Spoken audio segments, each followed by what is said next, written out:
Le vivant s'effondre sous les coups de boutoir d'activités humaines insoutenables.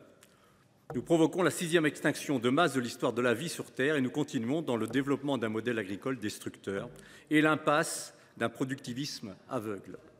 Les nombreuses régressions que contient cette proposition de loi sont un condensé des démarches et pratiques les plus néfastes défendues par l'agro-industrie.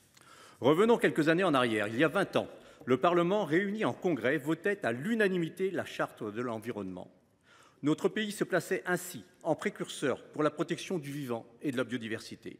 Ce texte, comme vous le savez, a intégré le bloc de constitutionnalité lors de la révision constitutionnelle du 1er mars 2005. Et les considérants de la Charte sont reconnus de valeur constitutionnelle par une décision de 2014. Il devrait donc éclairer nos débats.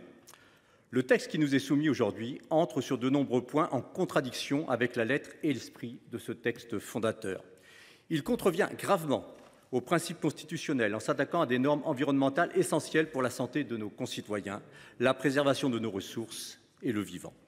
C'est pourquoi nous déposons cette exception d'irrecevabilité pour rejeter intégralement ce texte pour des raisons à la fois juridiques, politiques, écologiques et économiques. En premier lieu, l'article 2 de cette proposition de loi qui revient notamment sur l'interdiction des néonicotinoïdes adoptée en 2016 par la loi Biodiversité. Parmi les poisons que l'humanité déverse quotidiennement dans les cours d'eau, propage dans l'air ou infiltre dans les sols, les néonicotinoïdes sont l'un des plus pernicieux, l'un des plus dangereux. Ils multiplient par 6 la mortalité des colonies d'abeilles domestiques et déciment, et on l'oublie souvent, les populations de pollinisateurs sauvages dont nous avons extrêmement besoin. Ils font également partie de la famille des perturbateurs endocriniens. Derrière ces termes se cache une myriade de maladies. Parkinson, cancer, malformations, infertilité.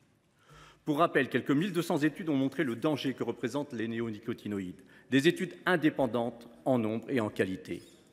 Cette montée du déni environnemental, où les faits scientifiques ne sont qu'une opinion comme une autre, nous inquiète particulièrement.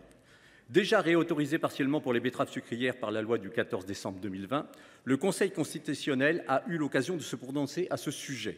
Il n'a validé la loi qu'à certaines conditions. Le fait que le législateur ait cantonné l'application de ces dispositions au traitement des betteraves sucrières. Dans la présente proposition de loi, l'autorisation est générale. Le fait que cette autorisation n'était qu'à titre transitoire. Ici, l'autorisation est à titre permanent. La réautorisation partielle créait déjà un précédent grave. La réautorisation plus globale, envisagée par le texte, ne manquerait pas de faire jurisprudence et de menacer d'autres réglementations acquises de haute lutte. Nous estimons, Madame la Ministre, que cet article s'oppose en particulier à l'article 2 de la Charte de l'environnement qui pose le principe selon lequel toute personne a le devoir de prendre part à la préservation et à l'amélioration de l'environnement.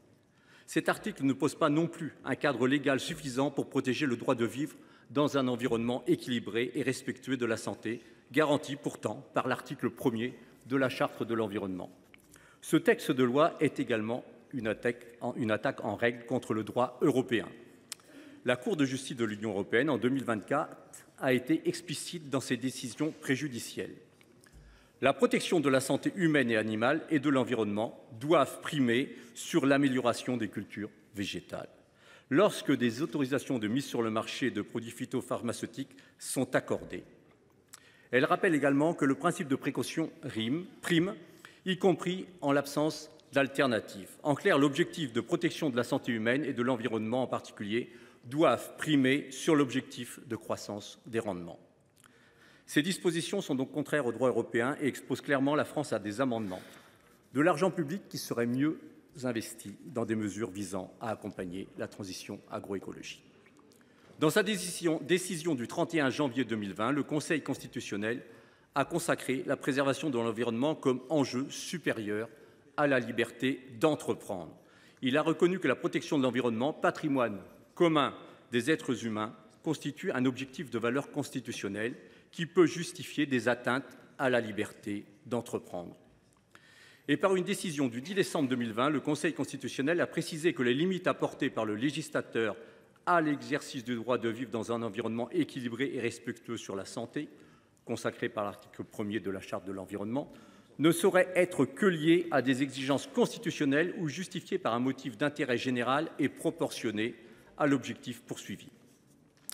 Les bénéfices en termes de liberté d'entreprendre des mesures proposées, comme réautoriser des substances toxiques, ou le fait de rendre facultatif le conseil stratégique phytosanitaire, ou le fait de rendre possible des promotions sur des produits ayant un impact grave sur la santé, ces bénéfices sont on ne peut plus limités et surtout ne sauraient être assimilés à un motif d'intérêt général.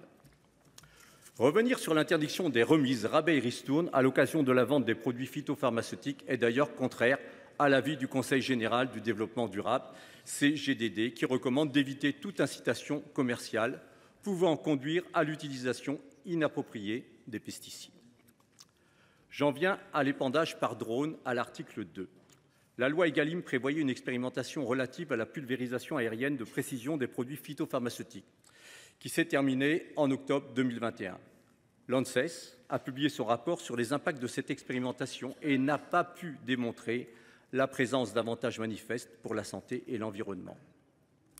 Par ailleurs, dans un arrêt de 2013, le Conseil d'État a jugé que l'existence d'un tel risque doit être regardée comme une hypothèse suffisamment plausible en l'état des connaissances scientifiques pour justifier l'application du principe de précaution. Il est clair en l'espèce que le risque est pour le moins plausible, c'est même, je le dirais, un euphémisme. Je souhaite rappeler également que la loi biodiversité du 8 août 2016 a consacré le principe de non-régression du droit de l'environnement, selon lequel la protection de l'environnement ne peut faire l'objet que d'une amélioration constante, et je pense que nous pouvons partager ce point. Ce principe de non-régression est par ailleurs considéré comme un principe général du droit international de l'environnement, et c'est bien l'ensemble du texte qui contrevient à ce principe. Outre les points évoqués, nous pouvons ajouter la mise à mal de l'indépendance de l'ANSES, qui, dans sa réécriture en commission, reste incompatible avec les droits de l'Union européenne, au moins partiellement, et nous y reviendrons. Une nouvelle définition des zones humides réduisant leur protection, le caractère d'intérêt général majeur pour les mégabassines, ou encore la nouvelle réglementation que vous souhaitez appliquer aux ICPE. Sur ce dernier point, le rapporteur réduit à peau de chagrin la consultation du public, déjà fortement affaiblie par la loi Industrie verte, et ce, pour tous les projets soumis à autorisation environnementale, pas seulement les ICPE agricoles. Nous sommes très surpris que la Commission ait laissé passer cet amendement, qui est de toute évidence un cavalier législatif au titre de l'article 45. Sur cet article, le risque de non-conformité au droit de l'Union européenne se pose également sur la question du seuil d'enregistrement que vous relevez pour s'affranchir d'une enquête publique et qui va à l'encontre des directives européennes encadrant les fermes-usines. Enfin, sur la question cruciale de l'eau, outre l'automaticité néfaste de l'intérêt général majeur, nous sommes très inquiets de la remise en cause de la hiérarchie des usages de l'eau. Se pose la question de sa compatibilité avec la directive cadre sur l'eau, notamment en ce qui concerne le respect des objectifs de reconquête du bon état écologique des masses d'eau.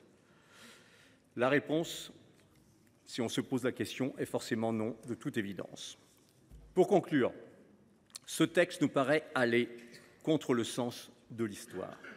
Alors que les sécheresses, les preuves sur les impacts des pesticides, la pollution de notre ressource en eau devraient nous pousser à accélérer la transition, on voudrait par ce texte nous contraindre à ralentir. Pire, on nous propose même de faire marche arrière et de revenir sur les trop rares avancées de ces dernières années.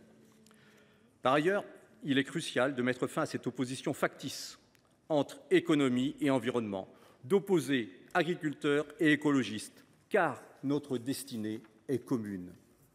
Les normes environnementales permettent de protéger la santé des agriculteurs et d'assurer les indispensables services écosystémiques rendus par la biodiversité. S'attaquer à ces normes, c'est s'attaquer à la durabilité de l'agriculture française. C'est plus facile, certes, que de s'attaquer aux vrais sujets qui menacent notre agriculture. La promotion du libre-échange, la dérégulation des marchés européens, une PAC inégalitaire et inefficace, une répartition de la valeur inéquitable dans les négociations commerciales. Pour toutes ces raisons, vous l'aurez compris, mes chers collègues, le groupe GEST vous demande d'adopter la présente motion. J'ai bien entendu les propos de Madame la Ministre et tous les amendements du gouvernement qui viennent, bien entendu, refermer quelques brèches dans cette proposition de loi, mais elle n'en reste pas moins pour nous extrêmement dangereuse, néfaste et contraire au droit. Merci.